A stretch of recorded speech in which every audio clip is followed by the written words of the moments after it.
你有冇試過成日覺得好攰，但又唔知點解？你有冇試過明明想改變，但每一次都半途而廢，然後怪自己冇毅力？你有冇試過成日討好別人，但係到頭來發現自己根本唔快樂？如果你有過呢啲感覺，恭喜你，你嘅問題唔係你唔夠好，而係你未學識點樣救贖自己。今日我哋就用納瓦爾寶典第4章拆解一個好多人忽略嘅課題，點樣由內到外真正學識照顧自己。好，第4章嘅開場白，納瓦爾寫咗一段好有力嘅說話。佢話：醫生不能讓你健康，營養學家不能讓你變瘦，老師不能讓你變聰明，禪師不能讓你冷靜，智者不能讓你富有，教練不能讓你健壯。最終你必須自己負起責任，救贖靠自己。呢段說話嘅意思係冇人可以代替你照顧你嘅人生。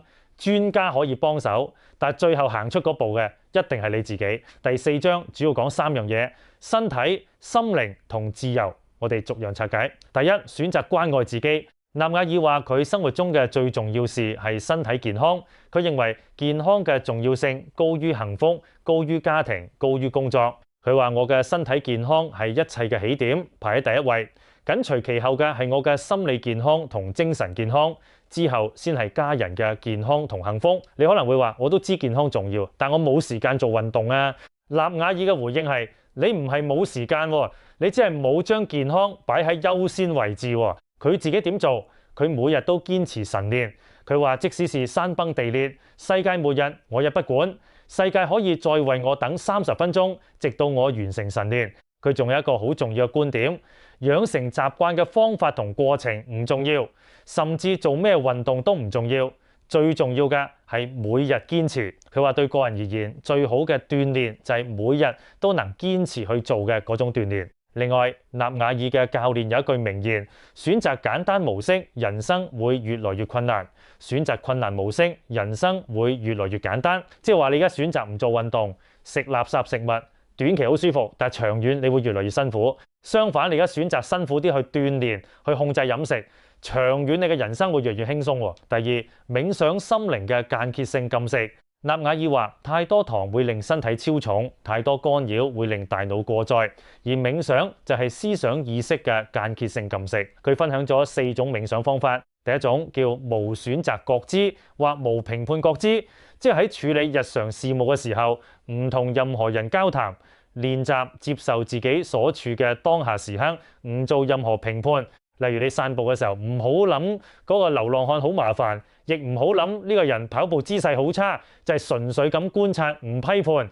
納瓦爾話佢發現自己90%嘅想法都係由恐懼驅動，剩低10%可能由慾望驅動，而練習無選擇覺知可以幫佢平靜落嚟。第二種係超覺冥想，透過反覆唱讀誦喺頭腦入面製造一種白噪音，掩蓋自己嘅想法。第三種係對自己嘅想法保持高度敏銳同警覺。當你識別出恐懼嘅一刻，恐懼感自然就會消失。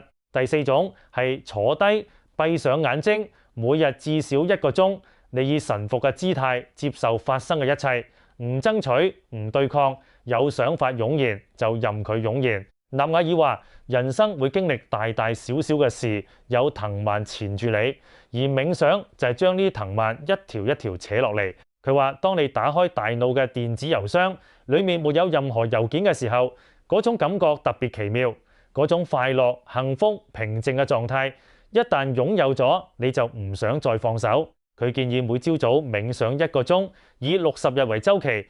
大約60日後，你會聽夠自己嘅心聲，睇穿晒啲恐懼同問題。第三，選擇自我塑造，養成習慣。納瓦爾話：最了不起嘅超能力就係改變自我嘅能力。佢問自己：當30歲時，你會俾20歲嘅自己咩建議？當40歲時，你會俾30歲嘅自己咩建議？坐低認真思考自己過去每一年嘅經歷同感受，你就會睇到自己嘅成長軌跡。佢話：習慣就係一切。我哋終究會成為自己嘅習慣。佢用自己健身嘅經驗說明，以前從未堅持過日常訓練，後來教練同佢設定咗每日訓練計劃，內容唔難，但必須每日堅持。久而久之，佢嘅身心狀況發生咗難以置信嘅變化。納瓦爾話：想要擁有內心嘅平靜，必須先擁有身體嘅平靜。仲有一個好重要嘅點，當你真係想改變嘅時候，唔好話我打算試喎，而係直接去做。佢話想諗一陣先。就如同拖延。如果你真係想做一件事，你早就去做啦。如果想做一件事，有一個方法就係話俾身邊所有人知。例如你想戒煙，你可以對每一個你認識嘅人講：我戒煙了，我做到了，我向你保證。然後一致性偏見就會發揮作用，因為你要言行一致。最後納瓦爾話：迅速採取行動，並對結果保持耐心，靈感易逝，行動要即時。呢句真係好準喎。你有冇試過諗到一個好橋，但係冇即刻做？第二日就唔記得咗，靈感一過就真係會走喎。第四，選擇自我成長，建立系統，唔好設定目標。納瓦爾引用史考特亞當斯嘅名言：要建立系統，而不是設定目標。即係話，與其話我要減10公斤，不如建立一個系統，每日運動30分鐘，戒糖，飲多啲水。目標係一次性，系統係持續性。納瓦爾話：我不會也不想成為世界上最成功的人，我只想盡力通過最高效的方式成為最成功的自己。佢仲話：如果有一樣嘢係你以後想做嘅，就而家去做，人生沒有以後。第五，選擇解放自己。納瓦爾講咗幾個解脫嘅層次，從期待中解脫。佢話：如果他人因為對你抱有期待而受傷，這就是他們的問題；如果他們只是單方面對你有所期待，那就完全是他們的問題，與你毫無關係。勇氣唔係喺槍林彈雨中衝鋒陷陣，而係唔在乎別人點諗。珍惜時間。佢話：你唯一真正擁有的就是時間，時間比金錢更重要，比朋友更重要，比什麼都重要。不要花自己的時間去取悅別人。從憤怒中解脫。納瓦爾話：憤怒是一種懲罰，一個憤怒的人試圖把你的頭壓到水下，但同時他也在溺水。佢引述佛教說法：執怒就像握了一把要擲向他人的熱煤炭，被燙傷的人反而係你。從不受控制的思考中解脫。佢話：大腦總會陷入不受控制嘅思考。佢想戒呢個習慣，忙碌嘅思緒會加速主觀時間嘅流逝。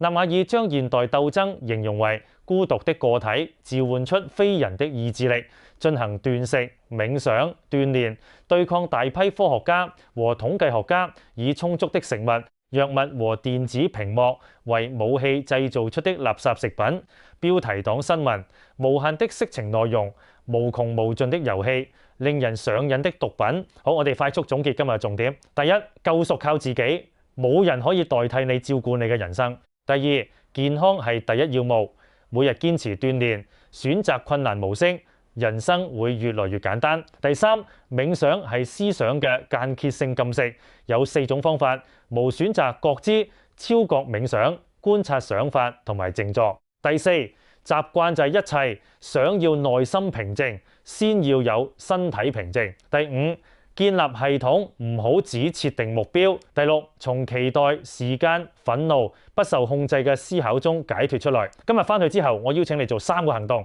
第一，今日就開始一個微小嘅習慣，可以係每日做掌上壓，起碼做10下，飲多杯水，或者早15分鐘上床。重點唔係做幾多，而係每日堅持。第二，一個5分鐘嘅空檔，乜都唔做，淨係觀察自己嘅呼吸。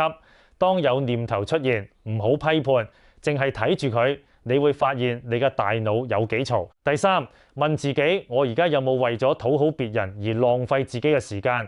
有冇一件事係我打算做，但一直冇開始嘅？如果有，今日就做第一步，哪怕只係用5分鐘。納瓦爾話：一旦品嚐到自由的滋味，你就再也不想被別人僱傭了。同樣道理，一旦你品嚐到由內到外照顧好自己嘅滋味，你就再也不會想做嗰個疲累、焦慮、唔快樂嘅狀態。希望你都可以由今日開始救贖自己。如果你鍾意呢集，記得留言、分享、訂閱。我哋下集再傾，拜拜。